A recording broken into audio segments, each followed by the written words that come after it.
कार्यक्रम के पुण्यार्जक हैं श्री महावीर, श्रीमती सीमा, रितांश एवं सोनिया जैन, रामगढ़ वाले, C300 तलवंडी, कोटा, राजस्थान। शराबी को खुश करना क्या करना चाहिए? शराबी को खुश करना और शराब पिला दो, खुश हो जाएगा। जुआरी को खुश करना है, जुआ खेलने का मौका दे दो, खुश हो जाएगा। क्या किसी भूखे भंडारी को खुश करना है तो रोटी खिला दो, पेट भर के खुश हो जाएगा। लेकिन अच्छा सुनील शाह जी, वहां चमत्कार देखिए, मां जनवाने का चमत्कार देखिए। शराबे को बिना शराब पिलाए, जुआरे को बिना जुआ खिलाए खुश करने की ताकत अगर है और मां जिनवाणी के भीतर है। जब ज्ञान की गंगा जब बहना शुरू होती है, जब दिल में भक्ति का झरना जब बहना शुरू होता है, तो ऐसा क्षण जीवन में आ जाता है कि बिना कुछ खाए, बिना कुछ पिए इंसान खुश रहना, मुस्कुराना, गुनगुनाना, झूमना सीख जाया करता है। ये बच्चियां बैठी हुई है, आज मोक्ष सप्तमी का दिन है। मुझे दादियों ने बताया, बोले महाराज मैंने 3 साल की उम्र में, एक दादी ने मुझे बोले 3 साल की उम्र लाइफ का पहला उपवास किया था, 24 घंटे तक ना पानी ना भोजन।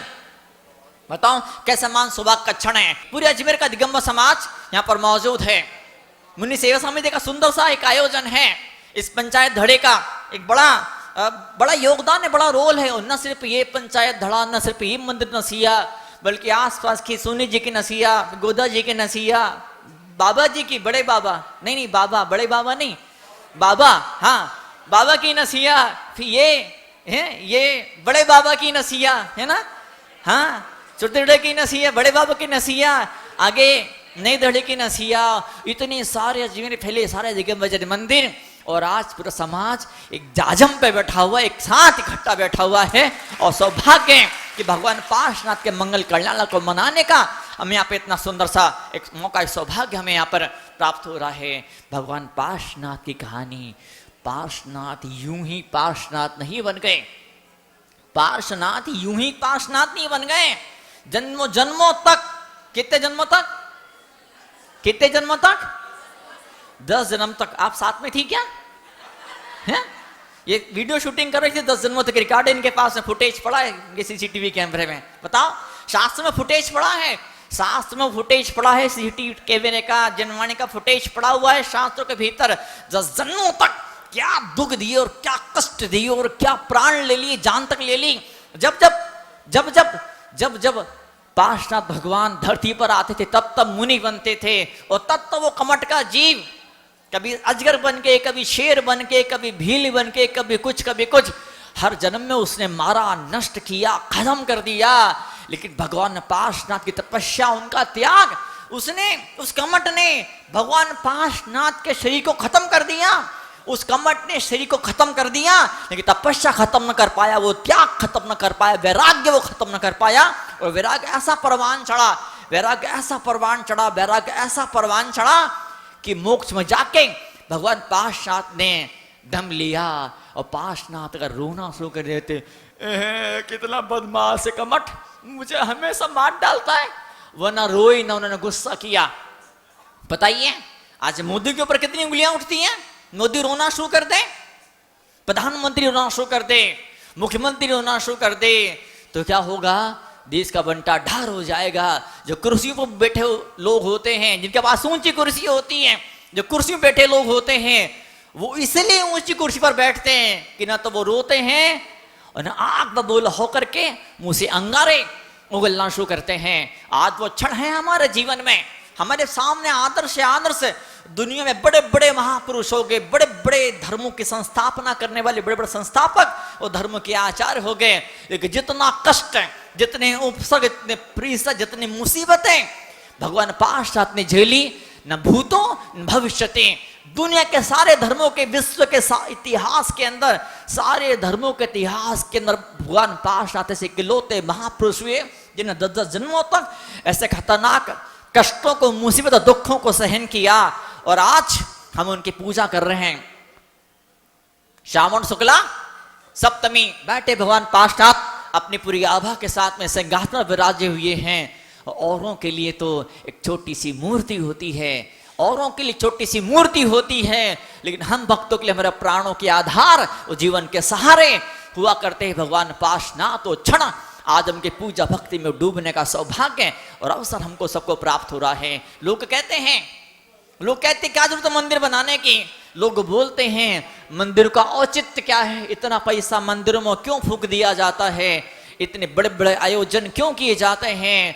मैं सिर्फ एक बात कहा करता हूं, वो शाहजहां, कौन, मुगल बादशाह शाहजहां, उसने क्या किया था, ताजमहल बनाया था। बताओ, अपनी पत्नी मुमताज को इतना प्यार करता था वो शाहजहां, अपनी पत्नी को इतना प्यार करता था उस शाहजहां ने पत्नी की याद में एक ताजमहल बना दिया और भक्तों ने भगवान की याद में एक जिन मंदिर खड़ा कर दिया, एक तीर्थ का निर्माण कर दिया। तो भक्तों की भावना होती है, जो भावनाएं तीर्थों का, मंदिरों का, पूजन का, विधानों का, आयोजन का निर्माण किया करती है।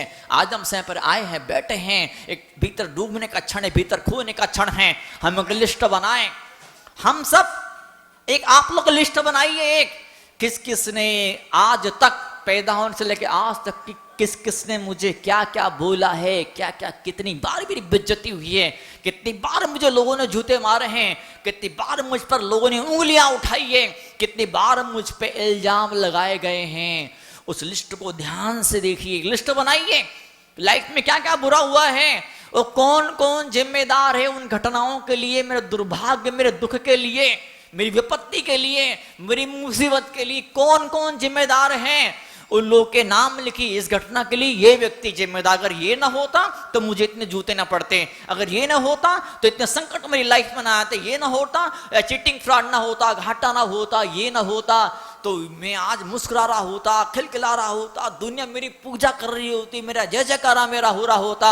इसकी लिस्ट बनाई, ये इंसान अगर ना होता, ये 4-6 लोग ना होते, 8-10 लोग ना होते तो आज बाप रे मैं कितना बड़ा प्रधानमंत्री का बाप बन चुका होता। मैं बिल गेट का और वो क्या नाम उसका, मस्क है ना, इतने बड़े बड़े अरब खरबपति के सिर पर बैठा होता, इतना पैसा, इतनी खुशी, इतनी इज्जत मेरे पास होती। एक लिस्ट बनाइए और लास्ट में काम करना, लिस्ट को बड़े ध्यान से देखना, सामने दीपक जलाना, ओम जय पार्श्वनाथ स्वामी, और लिस्ट को दीपक के हवाले कर देना। भगवान पार्श्वनाथ का जीवन देखिए, क्या क्षमा की मूर्ति, गजब की क्षमा उनकी, बताइए क्या गजब की क्षमा उनकी। बस आज का एक ही संदेश में देना चाहूंगा मैं आपको, मैं और भी कुछ कहूंगा आपके सामने, आप भली मेरी हर एक बात को दिमाग से निकाल जाना, भूल देना, लेकिन एक बात हमेशा याद रखना। वो कौन सी बात? भगवान पार्श्वनाथ ने क्या? क्षमा। पार्श्वनाथ ने क्या? सासू कुछ कह दे, बहू कुछ कह दे, पति कुछ कह दे, पत्नी कुछ कह दे, बेटे पति कुछ कह दे, पड़ोसी कुछ कह दे, समाज के लोग कुछ कह दे, कहीं भी कुछ भी हो जाए, मुझे चीजों को दिल में नहीं रखना है, मुझे क्षमा करना है, माफ करना है। जैन धर्म क्या बोलता है? अनंतानुबंधी कषाय कहाँ ले जाती है? नरक में। 6 महीने से अधिक समय से किसी से बोलचाल बातचीत बंद किसी वजह से, ठीक है इंसान है, गुस्सा हो जाता है, मुंह से कुछ निकल जाता है, 6 महीने से अधिक समय तक अगर किसी से बोलचाल बातचीत बंद होती तो इंसान अपने लिए नरक का दरवाजा खोल लेता है, उसकी सारी पूजाएं, सारी भक्ति, सारा तप, सारा त्याग बेकार चली जाया करता है। तो आज के क्षण में भगवान पार्श्वनाथ के चरणों में हाँ नमन करने के लिए यहाँ पर बैठे हैं। क्या क्षमा गजब की पार्श्वनाथ भगवान की, बताइए आप। 10 जन्मों का बैरी, 10 जन्मों का बैरी, हर जन्म में मार डाला, हर जन्म में दुख दिए, भयंकर इतने दुख दिए कि जान तक ले ली, प्राण ले लिए। और वो पार्श्वनाथ जब कमठ सामने आता है तो मन में कहीं कोई उसके लिए द्वेष की भावना नहीं कि इसका ऐसा हो जाए, तेरा क्या इसका वैसा हो जाए, कोई भावना नहीं है, कोई भावना नहीं है। बताओ, उसी के नाम तो पार्श्वनाथ, इसी के नाम तो वीतरागता होती, बताओ, इसी के नाम तो राग देश रहित एक परम पद की प्राप्ति हुआ करती है। और वो जो मोक्ष फोकट में नहीं मिल जाता है, उस मोक्ष को पाने के लिए जन्मों जन्मों की साधना करनी पड़ती है। और साधना मतलब क्या?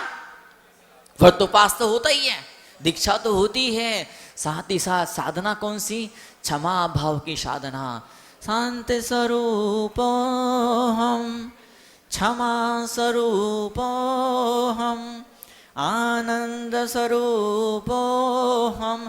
और जब भीतर की आनंद की सुध मिल जाती है, जब भीतर की आनंद दृष्टि जब चली जाती, जब निगाहें अपने आप से चार हो जाती है, जब हम अपने आप का दीदार कर लेते हैं, जब भीतर गूंजने वाला संगीत जब हमारे कानों के भीतर तक सुनाई देने, दिल में तो संगीत गुजरा है, उस संगीत कानों तक नहीं आ पाता है। कानों तक संगीत आ भी जाए, आपके भीतर संगीत गूंजने भी लगे, तो आपके परिवार के लोग उस संगीत से अछूते रह जाते हैं। तो आज भगवान पार्श्वनाथ के निर्वाण कल्याण का महान महोत्सव, और हम बैठे हैं अपने निर्वाण लाडू को समर्पित करने के लिए। और आज मंगल घड़ी, ये मंगल क्षण, ये कैसे ही बड़ा भारी पार्श्वनाथ भगवान का महोत्सव का आयोजन हुआ तो बेंगलोर के अंदर मुंशी तरुण सिंह जी महाराज, मेरे जीवन का सौभाग्य कि दिल के तार जुड़े उनसे, जाने किस जन्म का कोई रिश्ता था मेरा उनके साथ में, कि 16 साल तक रहने का सौभाग्य मुझे साथ में मिला। तो 2006 का बेंगलोर का चतुर्मास, क्या ऐसा हजारों की भीड़ थी और कितना बड़ा पंडाल था, और मतलब मैं बता नहीं सकता हूँ, तो इतना बड़ा एक बहुत ऐतिहासिक आयोजन बेंगलोर की धरती पर हुआ। कर्नाटक में पहली बार इतना बड़ा आयोजन हुआ। और जब आयोजन खत्म हो गया, जब आयोजन खत्म हुआ, हम वहीं ऊपर रुके हुए थे। मुझे व्यक्ति ने बोला, महाराज जी इधर आओ, महाराज जी इधर आओ। मैं गया, मैंने क्या, उधर देखो उधर। मुझे खिड़की में से देखा मैंने, क्या देखा कि जो लड्डू चढ़ाए थे लोग उठा उठा के खा रहे थे उन्हीं लड्डुओं को। क्या, अब वहाँ के लोग इतने अधिक, मतलब इतना अधिक साध्या, इतना अधिक श्रद्धा, इतना अधिक थोड़ा सा, कई सारे लोग को थोड़ा सा कम ज्ञान है, वहाँ तो अभिषेक भी लोग नहीं कर पाते, नहीं करते हैं। पुजारी भगवान का अभिषेक कर देता है। एक सज्जन ने मुझे बताया कि बोले साल में एक ही बार मैं अभिषेक करता हूँ, जब मेरा जन्मदिन होता है उस दिन। भगवान के इतने बड़े बड़े प्यारे प्यारे आलीशान तीर्थ, प्राचीन मंदिर, ऐसा दूर से, पास से मौका नहीं मिलता दर्शन करने का, बहुत दूर से मौका मिलता है दर्शन करने का। एक मंदिर के प्रमुख व्यक्ति से मैंने कहा, इतना दूर से क्यों? बोले महाराज मंदिर में एंटिक पीस है, मंदिर में प्राचीन मूर्तियां हैं, 2-2 हजार साल पुरानी मूर्ति है, क्या मालूम कितने कितने करोड़ रुपए की मूर्ति है। अगर मंदिर खोल लिया आम इंसान के दर्शन करने के लिए, अभिषेक करने के लिए, तो फिर क्या होगा, क्या मालूम कौन मूर्ति उठा के ले जाएगा, और फिर हमारी सारी धरोहर खत्म हो जाएगी। तो कहीं कुछ वजह होती, जिस वजह से कई सारे लोग ऐसे होते हैं जो भगवान के दरवाजे तक, मंदिर तक नहीं पहुंच पाते। जब ऐसे बड़े बड़े आयोजन होते हैं, जब समाज का मन बन जाता, समाज ठान लेता, समाज निर्णय ले लेता है, समाज जब निर्णय ले लेता है, चाहे कुछ भी हो, रोज भले ही मत जाओ, लेकिन महीने में एक बार, 2-3 महीने में एक बार तो जाना है, बैठना है, जाके बैठना ही बैठना है। और जब गणेश स्थापना हो जाती है, क्या, जब गणेश स्थापना हो जाती है, फिर धूमधाम से ठाट बाट के साथ में शादी संपन्न होती है। और जब हम शादी करने के लिए यहाँ विवाह मंडप में बैठे हुए हैं, कल मैंने कहा भी था, ये पंडाल, ये बड़ा बारी, क्या चौथी धड़ी की नसिया का, अजमेर का शानदार सा एक विशाल आलीशान एसी हॉल, ये प्रवचन मंडप नहीं, ये विवाह का मंडप है। आप इस जगह पर कई सारी बार आए हैं, आपने कईयों के हाथ पीले किए हैं, करवाए हैं, कभी आपके भी बेटे पोते के हाथ पीले इसी मंडप में हुए होंगे, इसी स्थान पर उनके हाथ पीले हुए होंगे। लेकिन आज हम आए हैं यहाँ पर, क्या, अब हाथ पीले करने के लिए नहीं, अपने दिल को केसरिया बनाने के लिए यहाँ पर आए हैं। अर्घम निर्पामति स्वाहा, निर्वाण लाडू निर्पामति स्वाहा, ये सब क्या है? ये वो मंत्र है जिन मंत्र के मार्फत, जिन मंत्र के सहारे हम उस परम तक की, उस परमेश्वर तक की यात्रा के लिए निकल जाया करते हैं। तो क्या, ये पूजा तो बहाना है, ये पूजा तो बहाना है, लाडू तो बहाना है। इस बहाने आपको उससे मिलाना है, उससे आपके दिल के तारों को जोड़ना है, उससे आपकी लगन लगानी है। लगन तो लगे, टेस्ट तो पैदा हो।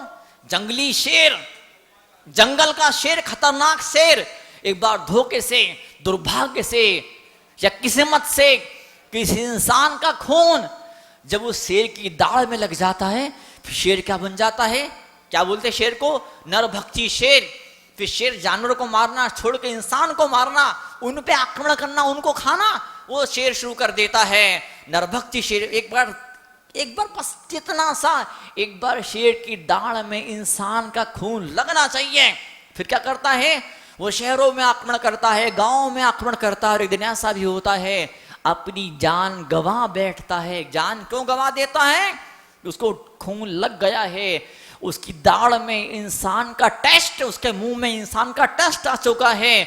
वो शेर जब मुंह में टेस्ट आता है, वो शेर को जब इंसान का टेस्ट आता है तो वो शेर अपनी जान पे खेल जाता है। और ऐसे ही जब भक्तों को भक्ति का टेस्ट आता है तो वो घर बार को छोड़ करके निसंवेग सागर की तरह दीक्षा लेके साधना की तपस्या की राहों पर चलना शुरू कर देते हैं।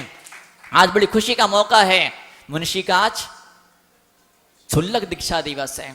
कि महाराज जी तो बिल्कुल मना कर रहे थे, मुझे नहीं मनाना, मैं नहीं बनाऊंगा, और समाज का अपना एक फर्ज बनता है कि आने वाले दिनों में दशहरे के दिन, विजयादशमी के दिन परम पूज्य महाराज जी का दीक्षा दिवस है, मुनि दीक्षा दिवस है, वो हम जोर शोर के साथ में उसको बड़े हर्षोल्लास के साथ में हम उस क्षण को मनाएंगे। तो आज जब यहाँ पर आज हुए हैं कि कम सम ज्ञानामृतम भोजनम, कौन सा भोजन मिलेगा? ज्ञानामृतम भोजनम। अभी वो दोनों संचालक कह रहे थे मेरी तरफ देख करके, मेरी तरफ देख के बोल रहे थे, क्या बोल रहे थे? आपके भोजन की व्यवस्था यहीं पर है। हम दोनों से कह रहे थे, बताओ, बोले आपके भोजन की व्यवस्था यहीं पर है, यहीं इसी जगह पर है। और मंगलम परिवार ने भोजन की व्यवस्था करी आप लोगों के लिए। बताओ आप कहाँ थे? तो मजाक की बात हो गई है कि नहीं? एक स्कूल के अंदर टीचर ने क्या किया, स्कूल में टीचर ने क्या किया कि टीचर को बहुत भूख लगी, पत्नी से झगड़ा करके टीचर आया था, तो पत्नी ने बिना भोजन कराए, बिना नाश्ता कराए पति को स्कूल में भेज दिया। स्कूल में आके पढ़ाना शुरू किया। पेट में तो चूहे कूद रहे थे। कौन से वाले चूहे? इतने मोटे मोटे चूहे पेट में कूद रहे थे। पढ़ाने में मन नहीं लग रहा था। जैसे तैसे टाइम पास किया, जैसे सुई बेल बजी, छुट्टी हुई, भोजन की छुट्टी हुई, बच्चों ने अपना टिफिन खोलना शुरू किया। टीचर ने ललचाई नजरों से बच्चों के टिफिन को देखा।